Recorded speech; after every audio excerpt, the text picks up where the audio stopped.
The Book of Genesis Part 81. The Book of Genesis Part 81. James Gunn. Chapter 41:1-24. Unrighteous to Forget. If the assumption that the attention and confidence of Joseph had been diverted from the Lord and placed upon man be in any degree true, Joseph was soon to discover how unreliable, neglectful, and forgetful man can be, and that over a prolonged period of time. The time. The butler to whom Joseph had said, "Think on me when it shall be well with thee," forgot all about his benefactor for 2 full years. He did not forget Pharaoh's wrath in those former years, or days spent in ward in the captain of the guard's house, but he did forget about Joseph.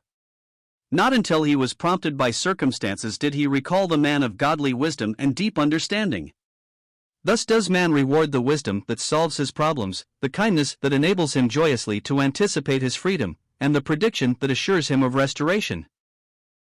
The attitude of man to his fellow was the subject of Job's lamentation when he said, "My kinsfolk have failed, and my familiar friends have forgotten me." Job 19 verse 14. There are times when, like the psalmist, we think of God as such an one as man, and we ask, hath God forgotten to be gracious? Hath he in anger shut up his tender mercies? Psalm 77 verse 9. How precious are the words of testimony and comfort to the Hebrew Christian. God is not unrighteous to forget. Hebrews 6 verse 10. Even a woman may forget her child, yet will I not forget thee, said the Lord to his ancient people. Isaiah 49 verse 15. In 2 full years Pharaoh would have celebrated his birthday twice, therefore, the butler would have passed through 2 occasions which might well have stirred his memory.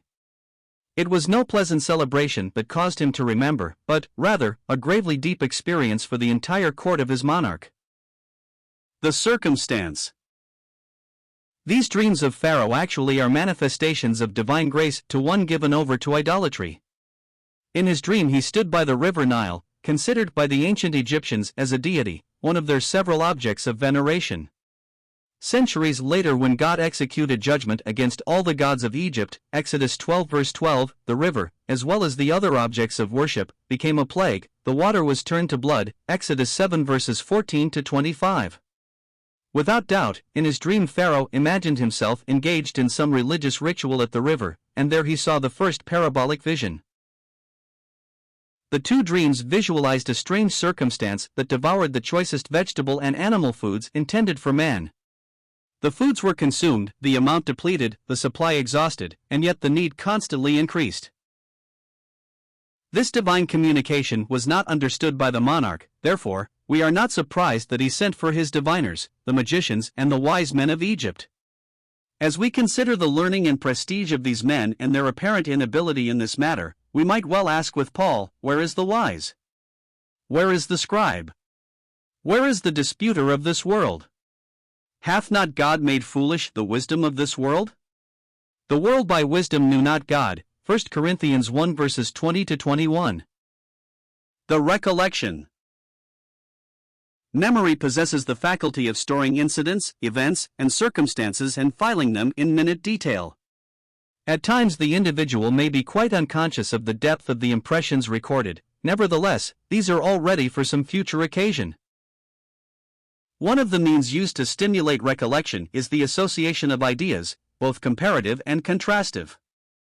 The fact that Pharaoh had a dream that troubled him would induce the butler to recall his own dream, and that no one could interpret the dream would remind him of the young man who was able to reveal the strange meaning of his own dream.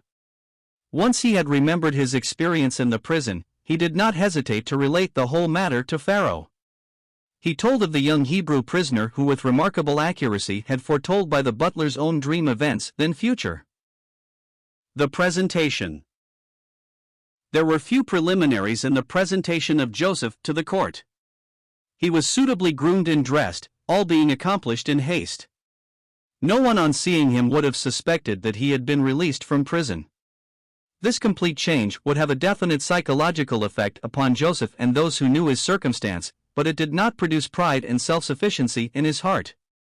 Joseph had been in the school of God for years, and in that school he had been taught how to behave himself not only in a prison but in a palace, the 2 extremes of social life. Joseph's conduct in the presence of earthly majesty was the result of true spirituality. There are several commendable qualities of character on display here. Humility, when Pharaoh explained why he had sent for him and made reference to his dreams, expressing the hope that Joseph might help by giving an interpretation, immediately the reply was, "It is not in me."